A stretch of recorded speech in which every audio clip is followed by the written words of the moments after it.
All right, hello.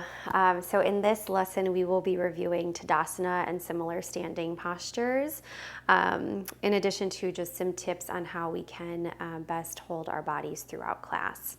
And so to just get started, I want you to take a moment and just externally rotate your legs. So that's toes pointing outward, heels pointing in. No need to force anything too hard. Just kind of go to wherever your rotation takes you. And then just take a moment to see how that feels. And specifically notice what it does to your pelvic floor. And like spoiler alert, notice what it does to your sits bones and the posterior, the backside of your pelvic floor. And then after you're done kind of noticing what's going on there, bring your feet more into, not quite internally rotated, but so your toes are more forward. And again, just notice what's happening in your pelvic floor here. And then you can even go so far as standing slightly pigeon-toed. Again, we're only going to be here for a little bit. You might need to bend your knees in order to make this feel okay. But again, just notice what's happening in your pelvic floor. So you might notice that when we're in this more internally rotated position, it tends to bring more of a sense of opening in our posterior pelvic floor. One of my teachers refers to it as our pelvic back door, and I do like that as an image. It's because it's a nice reminder as I move and as I practice to what part of my body I want to make sure is feeling nice and open. That being said, we're not necessarily going to start in this internally rotated position. It's not necessarily where we want to be.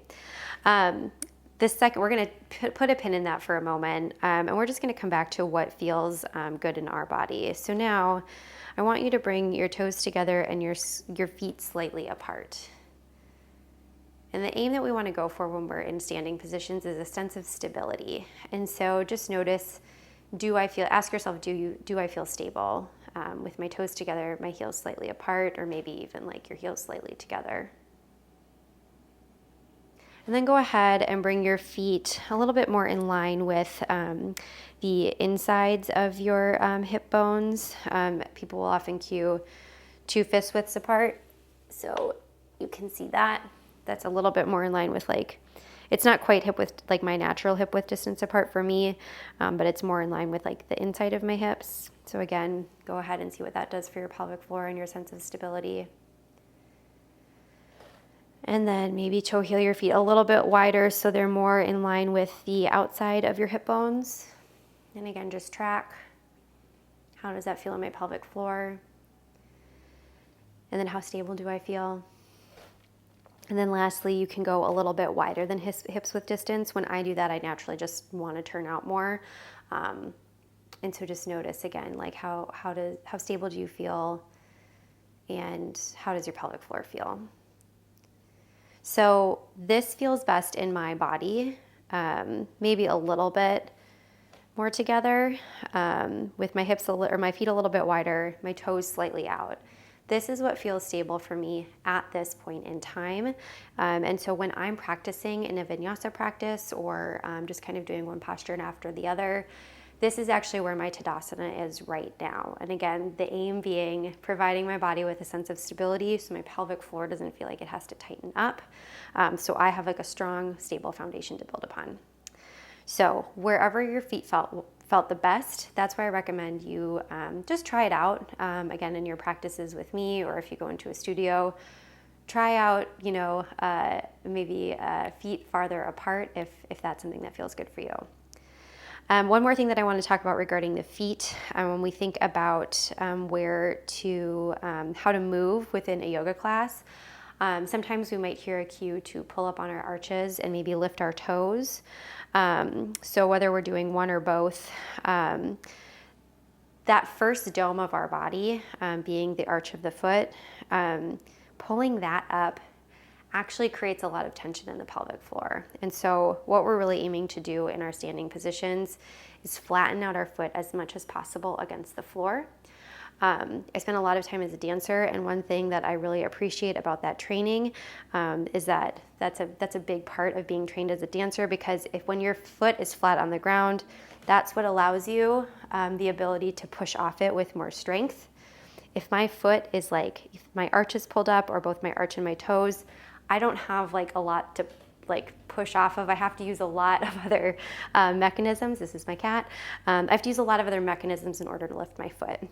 And so you can think of the same principle here. When I want to be, the more stable I want to be, the flatter I want my foot on the floor. All right, so that is our feet. The next thing that we're going to go over is our rib basket. So when we are in a standing posture, actually we're going to start with the pelvis, and then we're going to go to the rib basket. So oftentimes when we're in a public yoga class, we might hear the cue to tuck our tailbone. Something to keep in mind for those of us who are born into female bodies is we actually have more range of motion, degrees more range of motion than people with a male body. And therefore the cue, tuck your tailbone, in a male body might feel really nice, because it's just a gentle, it's almost more like an energetic, barely a movement. For us, we can actually do that with quite a degree of motion, which is not actually what we want. Again, thinking about the pelvic back door, I actually want to maintain more of an anterior tilt. So if we think about the pelvic bowl, it's coming a little bit more forward. I want to maintain that in my body throughout my class. Now, moving up to the rib cage now, in order to kind of maintain that anterior pelvic tilt, it's really easy to use our rib flare in order to make that happen. And so what we want to do is, maintaining our anterior tilt, I want to draw my heart back. I'm drawing the top of my rib cage up, the top back of my rib cage up, and the front of my rib cage down. Common cues that you might hear in a yoga class are to pull your belly button back into your spine. I don't really love that when I think about my pelvic floor, because what it does is it creates undue pressure in my abdomen, which is going to reduce the amount of space that my diaphragm has to move. And when I pull the back of my rib cage up, I bring the front of my rib cage down, and I'm honoring my pelvic tilt. These guys start to turn on. These guys start to turn on. Ironically, my feet start to want to move inward a little bit more, which is, interesting. But I'm not forcing my feet there to start. I'm using the engagement of my muscles in order to let my feet kind of move around and adjust as they need to. And then lastly, when we think about our shoulders, again, if we're born into a male body, our shoulders tend to be wider in comparison to our pelvis, and our shoulder blades tend to have a different positioning as well than for those of us who are into a female body. So you might hear common cues to draw the shoulder blades down the back. But if I'm already struggling with a rib flare, that's really just going to make me want to flare my ribs even more. And so I like to think about separating my shoulder blades. And it's really nice to practice this by bringing my right fist into my left hand here. Pressing my fist into my hand draws my shoulder blades away from one another. And then I imagine kind of lengthening my shoulders out east to west. And what that does is, again, it helps me maintain the space in my rib basket in order to get more breath to flow downward and to be able to create more mobility and movement in my diaphragm and therefore my pelvic floor.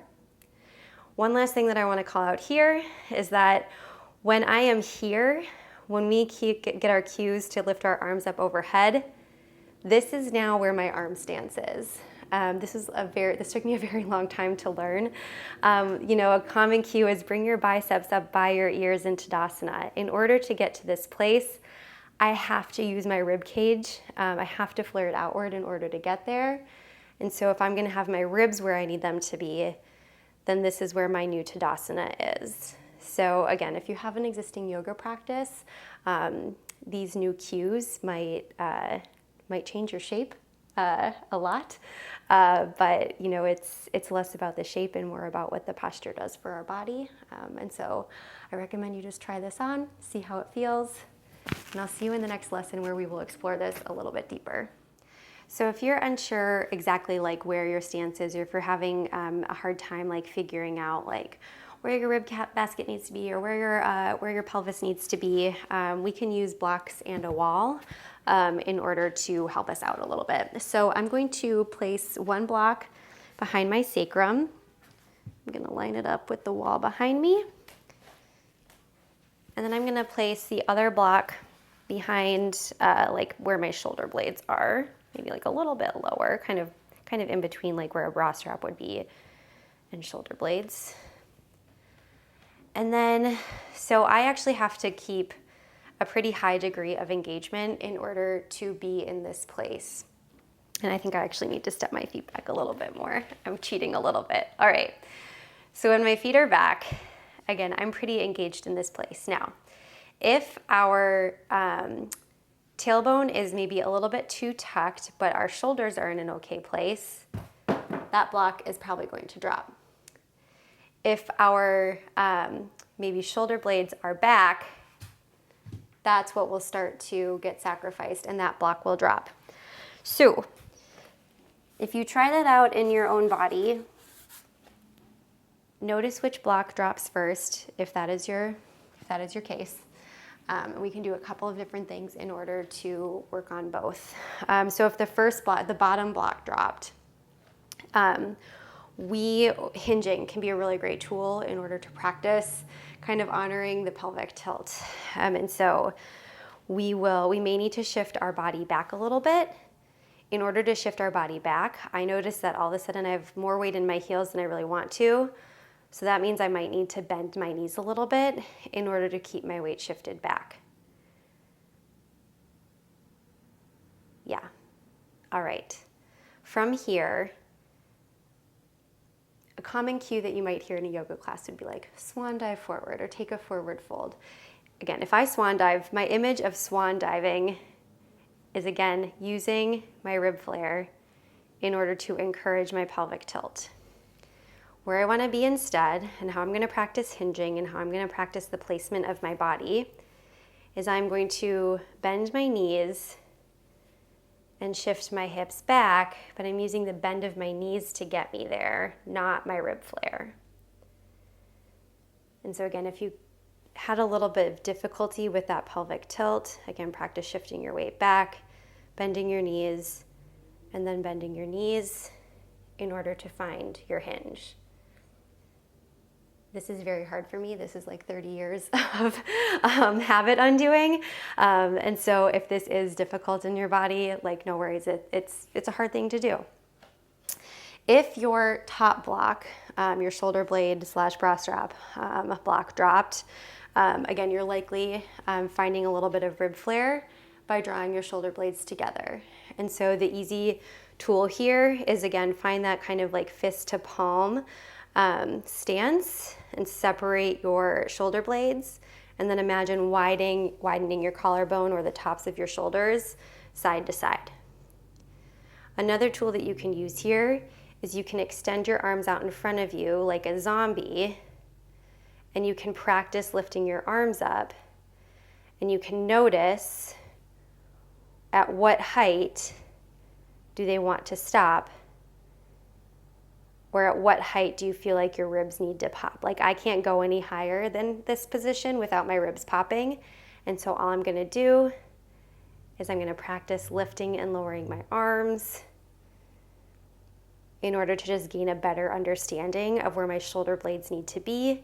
So when I come to a place of stillness, I can stay there. All right, so again, try each of those on in your body. Let me know if you have any questions in the comments below, and I will see you in the next class.